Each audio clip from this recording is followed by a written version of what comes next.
Sometimes I say that I want you.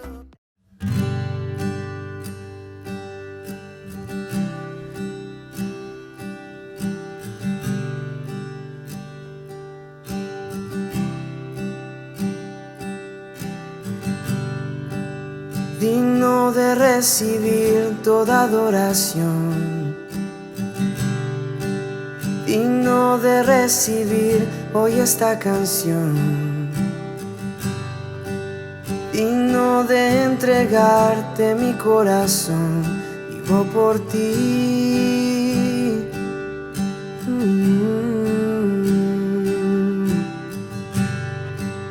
Cristo Jesús, no hay otro nombre igual. Cristo, no hay nadie más que pueda salvar. Digno de entregarte mi corazón, vivo por ti, vivo por ti. Santo como tú no hay nadie, Dios incomparable. Abres tú mis ojos, Cristo.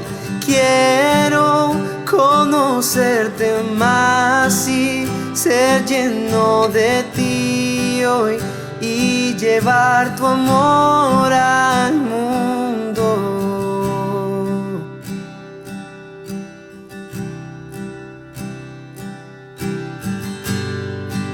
Cristo Jesús, no hay otro nombre igual. Cristo, no hay nadie más que pueda salvar. Digno de entregarte mi corazón, vivo por ti, Dios. Santo como tú no hay nadie, Dios incomparable. Abres tú mis ojos, Cristo. Quiero conocerte más y ser lleno de ti hoy y llevar tu amor al mundo. Santo como tú no hay nadie, Dios incomparable. Abres tú mis ojos, Cristo. Quiero conocerte más y ser lleno de ti hoy y llevar tu amor al mundo. Construiré mi vida en tu amor, ahí estoy seguro. Mi confianza está en ti, Señor, y no seré movido. Construiré mi vida en tu amor, ahí estoy seguro. Mi confianza está en ti, Señor, y no seré movido. Santo como tú no hay nadie, Dios incomparable. Abres tú mis ojos, Cristo. Quiero conocerte más y ser lleno de ti hoy y llevar tu amor al mundo. Santo como tú no hay nadie, Dios incomparable. Abres tú mis ojos, Cristo. Quiero conocerte más y ser lleno de ti hoy y llevar tu amor al mundo. Construiré mi vida en tu amor, ahí Estoy seguro, mi confianza está en ti, Señor, y no seré movido.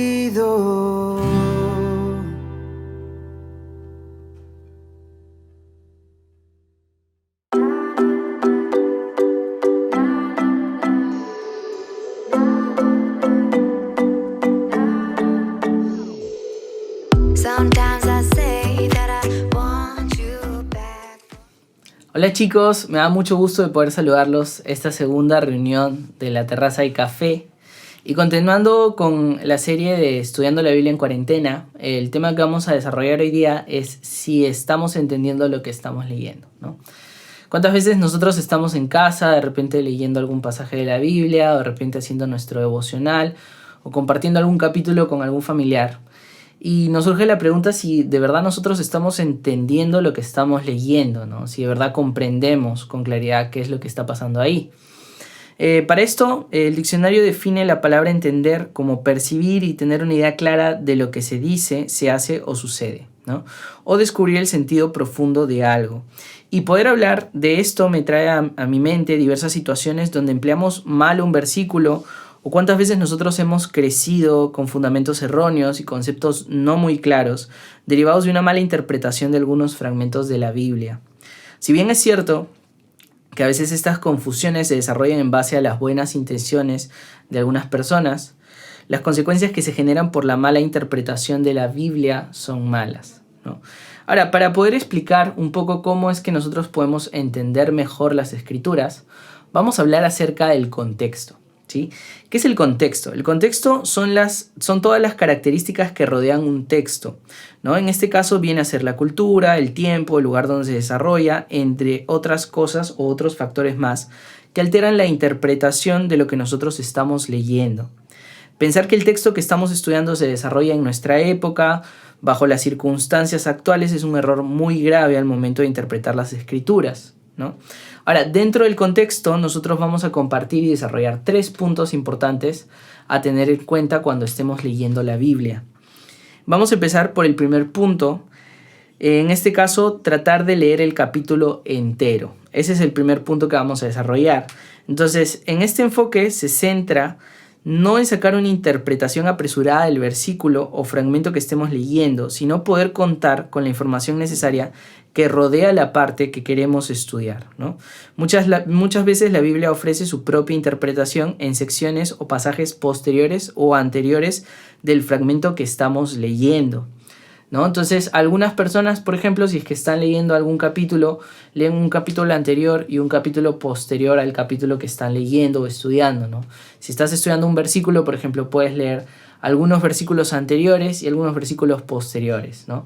El poder tener esta cantidad de lectura, ¿no? En este caso nos va a permitir tener objetividad al momento de saber a qué se refiere ese pasaje, ese versículo o el capítulo que estemos estudiando.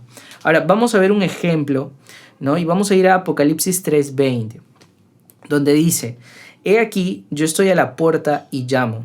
Si alguno oye mi voz y abre la puerta, entraré a él y cenaré con él y él conmigo».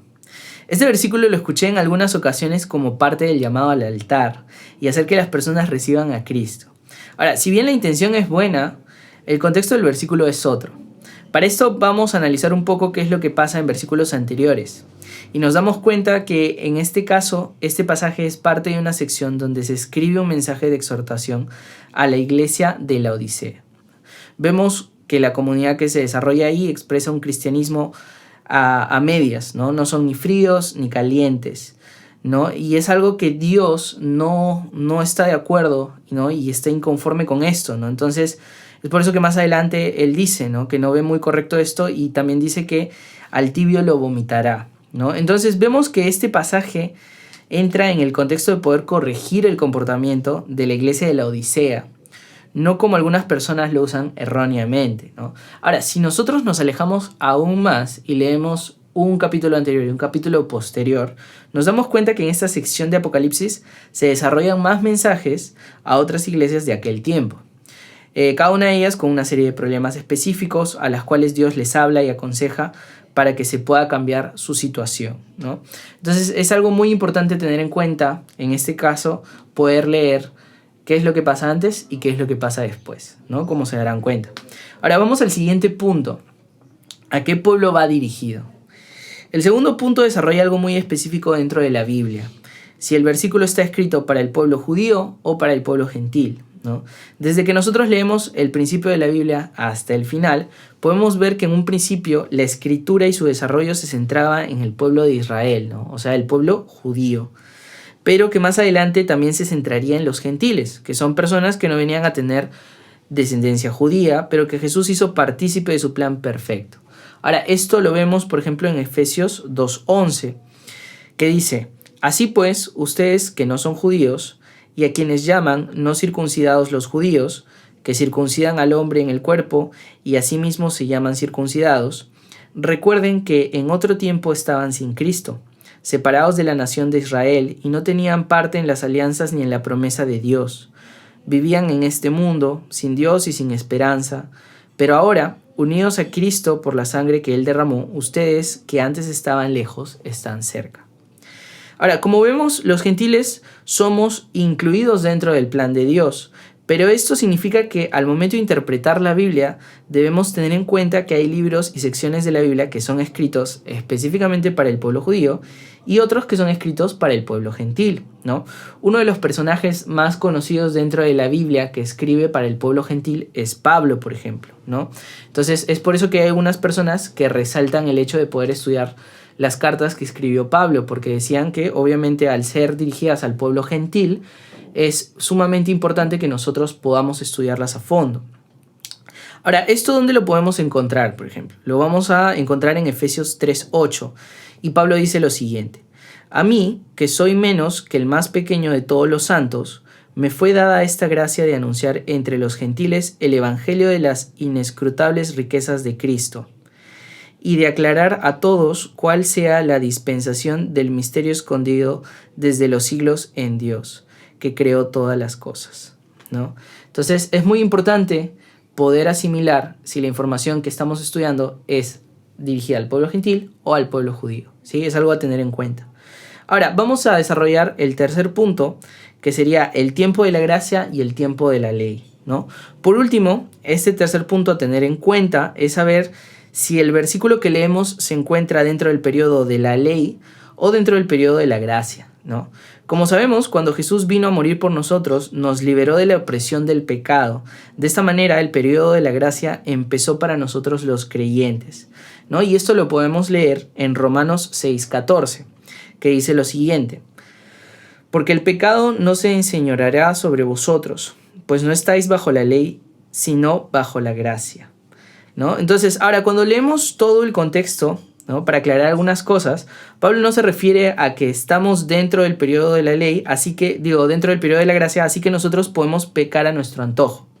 No, puesto que en muchas partes él reafirma que es la gracia la que nos hizo morir a nosotros mismos y de esta manera alejarnos de nuestro viejo yo y poder seguir en rectitud los caminos del Señor, ¿no? Esto es algo importante tener en cuenta, ¿no? Para no interpretar mal esta sección. Entonces, ahora, continuando con el tema, bajo este contexto nosotros podemos dividir el Antiguo Testamento del Nuevo por el periodo que cada uno desarrolla. Ahora, pero el entender que nosotros estamos en el periodo de la gracia no es motivo para menospreciar las enseñanzas del Antiguo Testamento, ya que este tiene una función importante en nuestras vidas, ¿no? Y esto lo podemos leer en Romanos 5:20, que dice lo siguiente: pero la ley se introdujo para que el pecado abundase, mas cuando el pecado abundó, sobreabundó la gracia, para que así como el pecado reinó para muerte, así también la gracia reine por la justicia para vida eterna mediante Jesucristo, Señor nuestro. Entonces, uno de los propósitos de Dios al darnos la ley es mostrarnos cuán pecadores somos, ¿no? La ley no fue dada para que nosotros tratemos de salvarnos obedeciéndola, sino más bien para que veamos cuán terrible era nuestra condición al no poder obedecerla, ¿no? Cosa que obviamente Jesús rompió al morir por nosotros. Entonces, para terminar, es muy importante poder entender el contexto del versículo o el pasaje que estemos leyendo, ¿no? Es muy importante tener estos 3 puntos en consideración, ¿no? Ahora, estos 3 puntos no son los únicos puntos que podemos tener en consideración cuando estemos interpretando las escrituras, ¿no? Hay más puntos adicionales, pero estos son algunos puntos que yo considero que son importantes y nos van a permitir comenzar a entender un poco más cómo es que podemos seguir interpretando las escrituras. Chicos, espero que les haya gustado el mensaje. Estoy muy contento de poder volverlos a ver, de poder volverlos a saludar. Acuérdense que en esta parte, ¿no?, inferior van a encontrar el botón de suscribir si es que todavía no se han suscrito al canal. Y como les comenté la vez pasada, pues vamos a estar teniendo las reuniones por acá, vía internet. Ha sido un gusto hoy día, chicos. Espero que la pasen súper genial este fin de semana y nos vemos en la siguiente reunión. Un abrazo.